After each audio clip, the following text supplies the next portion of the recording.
નમસ્તે વિદ્યાર્થી મિત્રો, આજના મારા સાતમા લેક્ચરમાં આપનું સ્વાગત છે.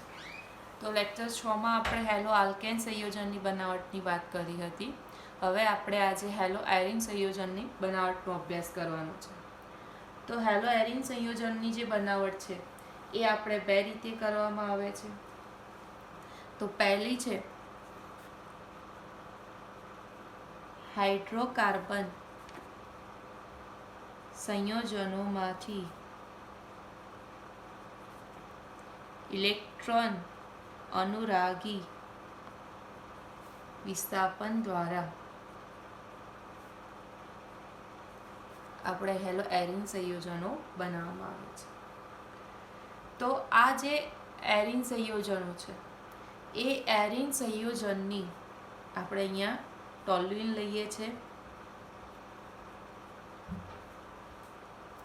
આ આયરીન સંયોજનની આયન એટલે કે Fe અથવા તો આયન જે આપણું ક્લોરાઇડ છે એટલે કે FeCl3 ઉદ્દીપક છે કે જે પોતે લુઈસ એસિડ તરીકે વર્તે છે.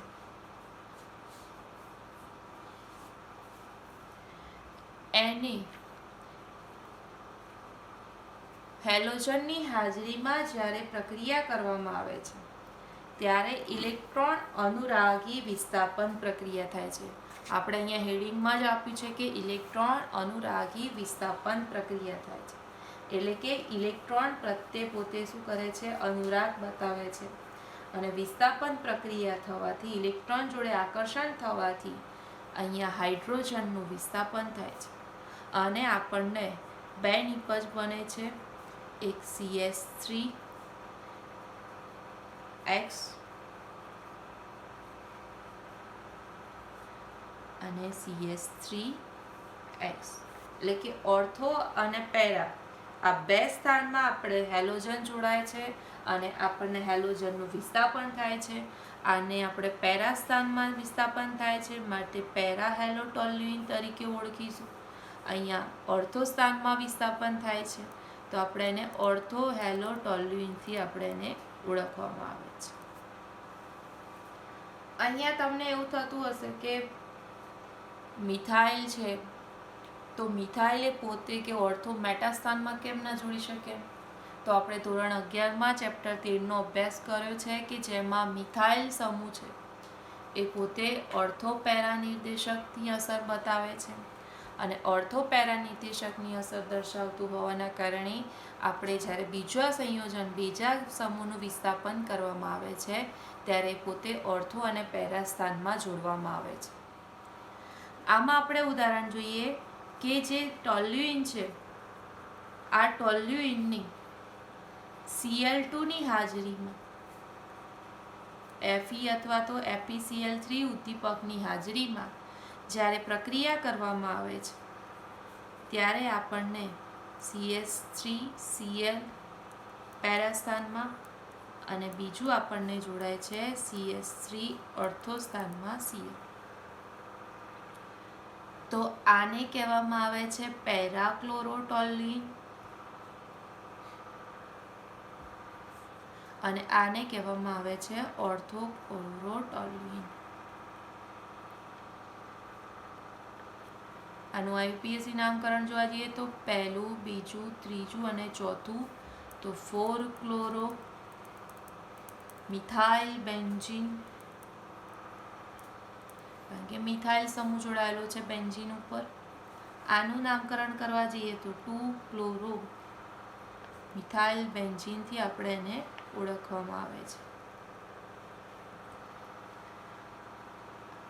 આ જે ઓર્થો અને પેરા સ્થાન છે તમને એમ થતું હશે કે મિશ્રણ મળે છે તો આપણે આને અલગ કરી શકીએ છીએ.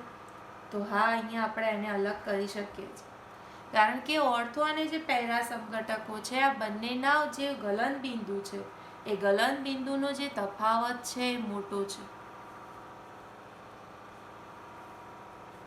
આ જે ગલન બિંદુ છે એ ગલન બિંદુનો જે તફાવત મોટો હોવાના કારણે આપણે આ બે સંયોજન છે એને આપણે અલગ પાડી શકીએ છીએ. એ જ રીતે આપણે બ્રોમિન સંયોજનો પણ હશે તો પણ આપણે બ્રોમિન યુક્ત સંયોજનને પણ અહીંયા અલગ પાડી શકીએ છીએ. જ્યારે આયોડિનની વાત કરીએ તો આયોડિન જો આપણે અહીંયા એને ઉમેરવામાં આવે તો એના માટે આપણે એને ઓક્સિડેશન કરતા તરીકેના જે પદાર્થો જે છે એટલે કે નાઇટ્રિક એસિડ અને HiO4 જેવા સંયોજનો એની અંદર ઉમેરવા પડે છે, ત્યારે આપણે આયોડિનયુક્ત આપણે સંયોજન અહીંયા બનાવીએ છીએ. જ્યારે ફ્લોરિનની તો વાત જ કરવાની નહીં, કારણ કે ફ્લોરિનની તો શું છે, ઊંચી પ્રતિક્રિયાત્મકતા છે, માટે આપણે ફ્લોરિનયુક્ત સંયોજનો આપણે અહીંયા બનાવી શકતા નથી. હવે આપણે એનો બીજી બનાવટ જોવાની છે કે હેલો એરિન સંયોજનો આપણે બીજા કઈ રીતે બનાવવામાં આવે. તો હેલો એરિન સંયોજનો છે એની બીજી બનાવટની વાત કરવામાં આવે તો એમાઇન સંયોજનમાંથી પણ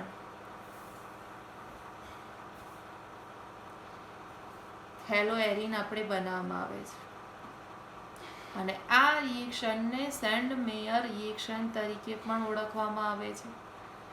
આ અહીંયા પણ આવશે, અને ચેપ્ટર જે આપણું 13 જે છે નાઇટ્રોજન યુક્ત સંયોજન, એમાં પણ આ જ રિએક્શન આપણે ત્યાં અભ્યાસ કરવાનો છે, અને આ IMP પ્રક્રિયા છે. તો સેન્ડ મેયર રિએક્શન કઈ રીતે થાય છે, હેલો એરિન સંયોજનો અહીંયા કઈ રીતે બને છે.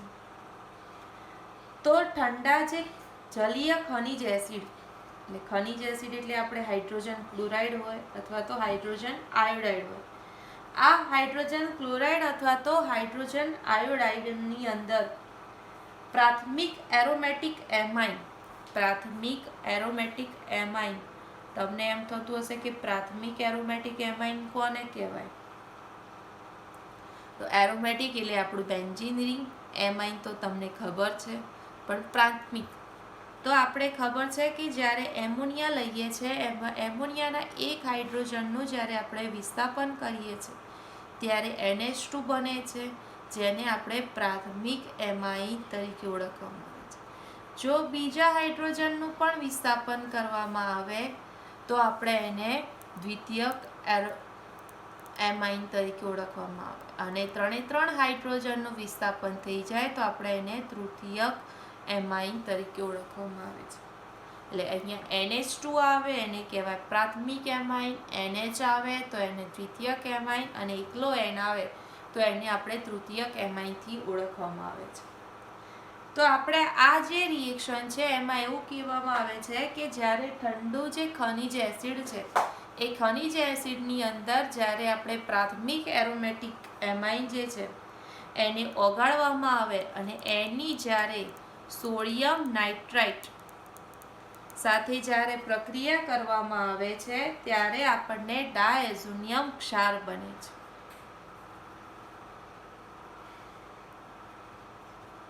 આને કહેવામાં આવે છે ડાયઝોનિયમ ક્ષાર. પ્રાથમિક એરોમેટિક એમાઇનની જ્યારે સોડિયમ નાઇટ્રાઇટ અને જે આપણું ખનિજ એસિડ છે એની સાથે જ્યારે આપણે પ્રક્રિયા કરવામાં આવે છે ત્યારે ડાયઝોનિયમ ક્ષાર બને છે. આ બેન્ઝીન ડાયઝોનિયમ જે ક્ષાર બન્યો છે આને તાજો જ બનાવેલો ઉપયોગ કરવાનો છે, કારણ કે આ જે છે એ નીચા તાપમાને જ એ પોતે સ્થાયી સ્વરૂપે રહે છે, ઊંચા તાપમાને પોતે અસ્થાયી સ્વરૂપે હોય છે. એટલે આને તાજો જ બનાવવામાં આવે છે. આ તાજા બનાવેલું જે ક્ષાર છે એ ક્ષારને એટલે કે બેન્ઝીન ડાયઝોનિયમ ક્ષારને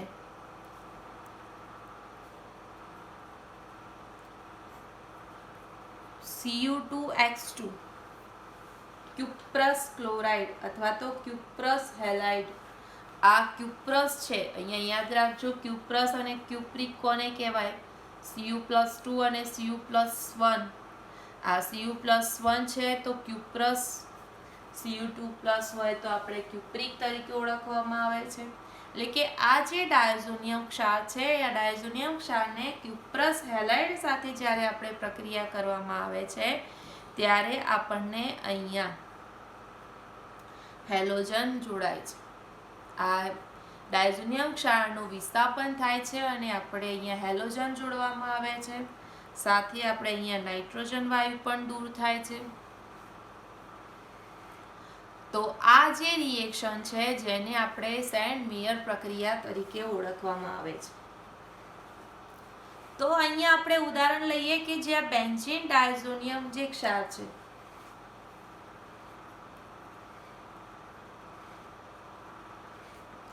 એની Cu2Cl2 ની હાજરીમાં પ્રક્રિયા કરવામાં આવે તો અહીંયા બનશે ક્લોરોબેન્ઝીન, અને જો એની Cu2Br2 સાથે પ્રક્રિયા કરવામાં આવે તો આપણે અહીંયા બનશે બ્રોમોબેન્ઝીન, સાથે નાઇટ્રોજન વાયુ દૂર થશે. અહીંયા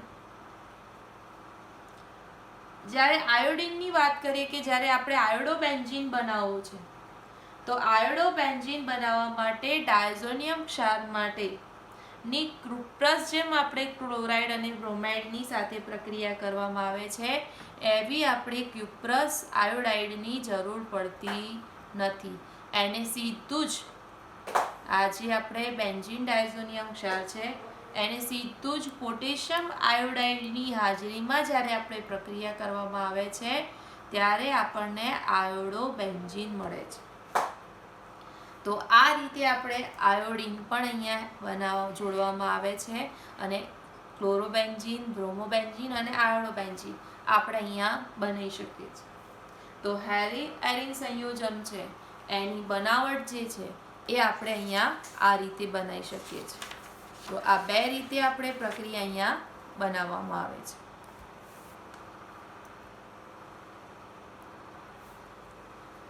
હવે આપણે જે હેલો આલ્કેન અને હેલો એરિન છે એના ભૌતિક ગુણધર્મોની વાત કરીએ.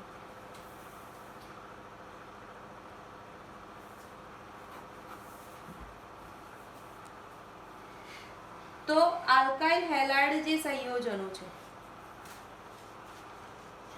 તો આલ્કાઇલ હેલાઇડ સંયોજનો એ રંગવિહીન હોય છે. જ્યારે પોતે શુદ્ધ સ્વરૂપમાં હોય છે ત્યારે આ જે સંયોજનો એ શુદ્ધ સ્વરૂપમાં રંગવિહીન હોય છે.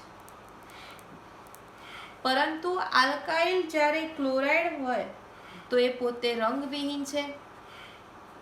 પણ જ્યારે આલ્કાઇલ બ્રોમાઇડ અથવા તો આયોડાઇડ આને જ્યારે પ્રકાશના સંપર્કમાં લાવવામાં આવે છે અથવા તો એ પોતે જ્યારે પ્રકાશના સંપર્કમાં આવે છે ત્યારે પોતે રંગીન સંયોજનો બને છે. આલ્કાઇલ હેલાઇડ સંયોજનો છે ઘણા બાષ્પશીલ સંયોજનો છે અને પોતે હેલોજનના કારણે મીઠી વાસ ધરાવે છે, મીઠી સુગંધ ધરાવે છે.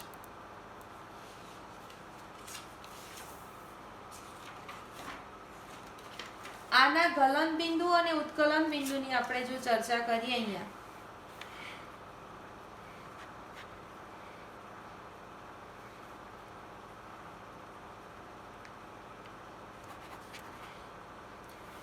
તો જેમ જેમ આપણે કાર્બનની સંખ્યા વધશે એમ એમ એના શું થાય છે, વજનમાં વધારો થાય છે. જેમ જેમ એક કાર્બન છે, બે કાર્બન છે, હેલોજનની સંખ્યા બદલાય, હેલોજન બદલાય તો એના શું થશે, પરમાણ્વીય દળમાં વધારો થશે.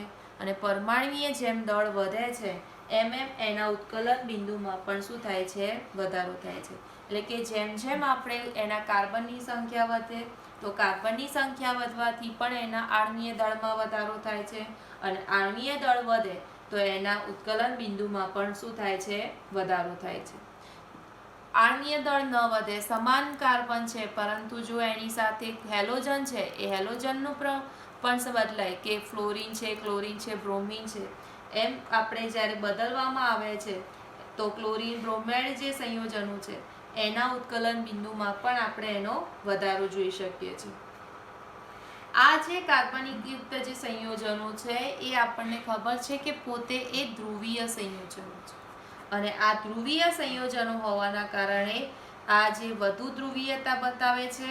અને જે કાર્બન હોય કે જે એના જનક હાઇડ્રોકાર્બન છે એ જનક હાઇડ્રોકાર્બનના સંયોજનની સરખામણીમાં પણ એની વચ્ચે આંતરઆણ્વીય આકર્ષણ બળ વધારે છે, કારણ કે અહીંયા કાર્બન કાર્બન અને કાર્બન હાઇડ્રોજન છે, જ્યારે અહીંયા કાર્બન કાર્બન, કાર્બન હાઇડ્રોજન અને પ્લસ કાર્બન હેલોજન પરમાણુ પણ અહીંયા બંધ જોવા મળે છે.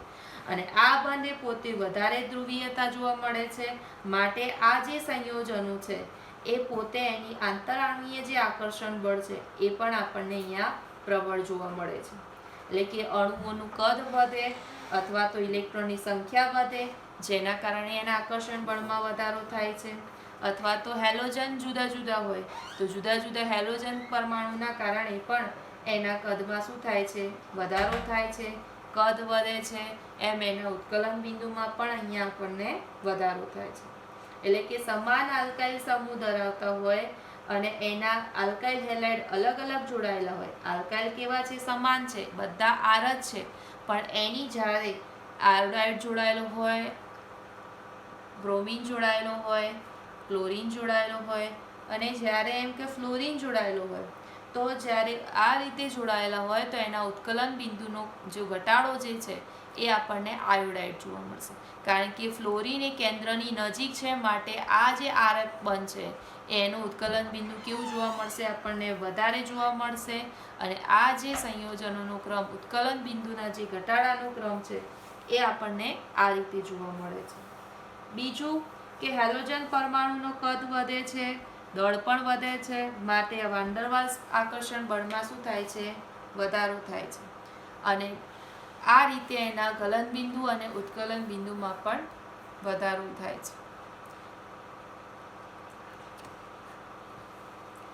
બીજી વાત કરીએ તો જ્યારે હેલો આલ્કેન છે ને હેલો આલ્કેનમાં જ્યારે એના સમઘટકો પડતા હોય છે, તો હેલો આલ્કેનના જ્યારે સમઘટકો પડે છે ત્યારે એના શાખા જેમ વધે.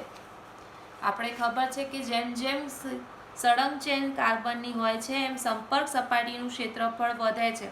અને સંપર્ક સપાટીનું ક્ષેત્રફળ વધે છે જેના કારણે એના ઉત્કલન બિંદુમાં વધારો થાય છે.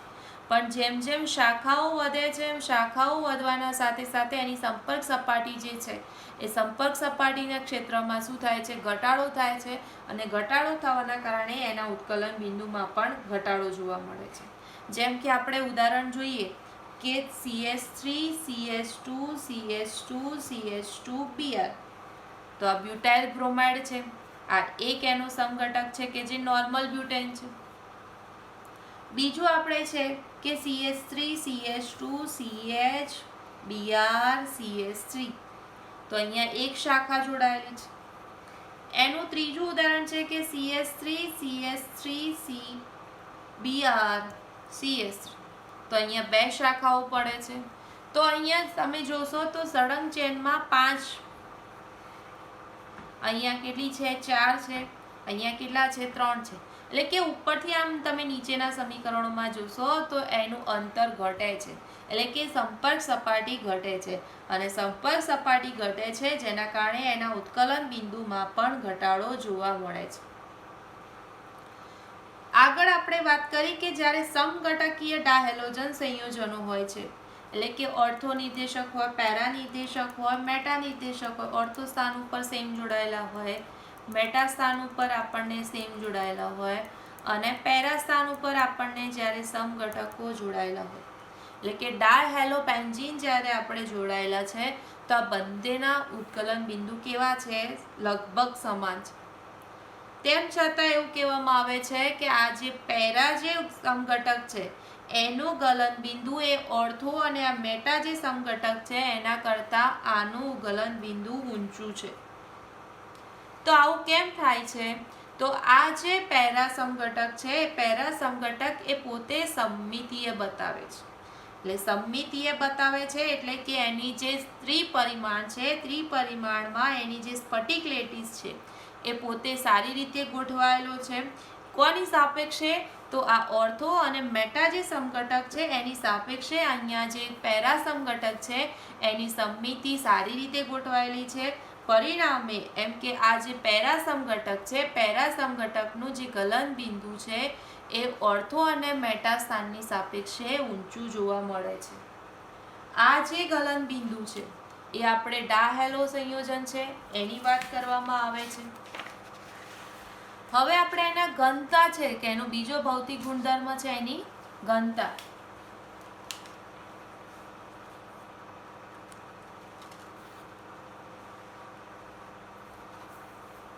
તો હાઇડ્રોકાર્બન જે છે એની જ્યારે આપણે ઘનતાની વાત કરીએ અથવા તો આપણે આલ્કાઇલ બ્રોમો છે, આયોડો છે, આલ્કાઇલ બ્રોમો છે, આયોડો છે, જ્યારે ક્લોરીન છે, આવા સંયોજનો જ્યારે હાઇડ્રોકાર્બન સાથે જોડાય છે અને એના જ્યારે વ્યુત્પન્નો બને છે તો આ વ્યુત્પન્નો એ પાણી કરતાં પણ કેવા છે? ભારે બતાવે છે, ઘનતા ભારે છે. એટલે ઘનતા ક્યારે હોય? તમને ખબર છે કે ઘનતા બરાબર દળ ભાગ્યા કદ. એટલે દળ વધારે હશે તો એની ઘનતામાં શું થશે? વધારો થશે. એટલે કે ઘનતા એ ક્યારે રહે? તો તમારું દળ કેટલું છે એના પ્રમાણે એની ઘનતામાં શું થાય છે? વધારો થાય છે. તો ઘનતામાં જ્યારે હેલો આલ્કેન સંયોજનની વાત કરીએ તો હેલો આલ્કેનમાં જેમ જેમ કાર્બનની સંખ્યા વધે અથવા તો હેલોજન પરમાણુની સંખ્યા વધે અને અથવા તો તમારું જે ક્લોરીન છે, બ્રોમિન છે અથવા તો આ આયોડિનવાળા જે વધારે પરમાણુય દળ ધરાવતા સંયોજનો છે એ જ્યારે જોડાય છે જેના કારણે જે હેલો આલ્કેન અને હેલો એરિન સંયોજનો બને છે એના આણ્વીય દળમાં વધારો થાય છે અને જેમ દળ વધશે એમ એની ઘનતામાં પણ શું થશે? વધારો થશે. તો આ રીતે આપણે એના ઘનતામાં પણ વધારો થાય છે. બીજો એનો ભૌતિક ગુણધર્મ છે એની દ્રાવ્યતા. તો આ હેલો આલ્કેન જે સંયોજનો છે એ હેલો આલ્કેન સંયોજનો પાણીમાં અતિ અલ્પ દ્રાવ્ય છે, અલ્પ દ્રાવ્ય છે. કેમ અલ્પ દ્રાવ્ય છે? તો પાણીમાં એને દ્રાવ્ય કરવા માટે ઉર્જાની જરૂર પડે. એમને એમ તો દ્રાવ્ય થશે નહીં, એટલે ઉર્જાની જરૂર પડે. હવે ઉર્જાની જરૂર કેમ પડે છે? તો હેલો આલ્કેન જે અણુઓ છે એનું આકર્ષણ બળ કેવું છે? વધારે છે. પાણીમાં પણ H2O છે એટલે કે OH બંધ છે. OH બંધને તોડવું અને CH બંધને તોડવા માટે શું કરવી પડે? ઉર્જા વધારે આપવી પડે. અને આ જો ઉર્જા આપીને જો નવો બંધ બનાવીએ છે તો એને નવો બંધ બનવા માટે પણ એને ઉર્જા શું થાય છે? થોડી ઉત્પન્ન થાય છે. એટલે જેટલું આકર્ષણ બળ એમ કે બંનેને વચ્ચે બનવું જોઈએ કે બંધ બનવા માટે બંને વચ્ચે આકર્ષણ બળ કેવું જોઈએ? વધારે જોઈએ. તો એ બંધનું આકર્ષણ બળ અહીંયા વધારે હોવું જોઈએ પણ એવું અહીંયા થતું નથી. પરિણામે એમ કે હેલો આલ્કેન જે સંયોજનો છે એની પાણીની દ્રાવ્યતા આપણને ઓછી જોવા મળે છે. માટે આપણે કહીએ છીએ કે આ જે હેલો આલ્કેન સંયોજનો છે જો એને દ્રાવ્ય કરવું હોય તો એ પોતે કાર્બનિક દ્રાવકમાં શું થાય છે? દ્રાવ્ય થાય છે. કારણ કે જે કાર્બનિક દ્રાવક જે છે એમાં દ્રાવક અને હેલો આલ્કેન જે સંયોજનો છે એમની વચ્ચે એમ કે આંતરઆણ્વીય આકર્ષણ જ્યારે બને છે તો એ લગભગ કેવું થાય છે? સમાન થાય છે. અને એના આધારે એટલે કે હેલો આલ્કેનના જે અણુઓ છે અને જે દ્રાવકના કાર્બનિક જે સંયોજન છે એ દ્રાવકના અણુઓ છે એ બંનેની વચ્ચે એમ કે પ્રબળતા લગભગ સમાન જોવા મળે છે અને આકર્ષણ પણ વધારે જોવા મળે છે. અને એના કારણે કાર્બનિક દ્રાવકમાં આ જે કાર્બનિક સંયોજનો છે કે જે હેલોજનયુક્ત સંયોજનો છે એ પોતે દ્રાવ્ય થાય છે. તો અહીંયા આપણે હેલો એરિન સંયોજનની બનાવટ અને જે કાર્બનિક સંયોજન છે એના ભૌતિક ગુણધર્મોનો આપણે અહીંયા અભ્યાસ કર્યો છે.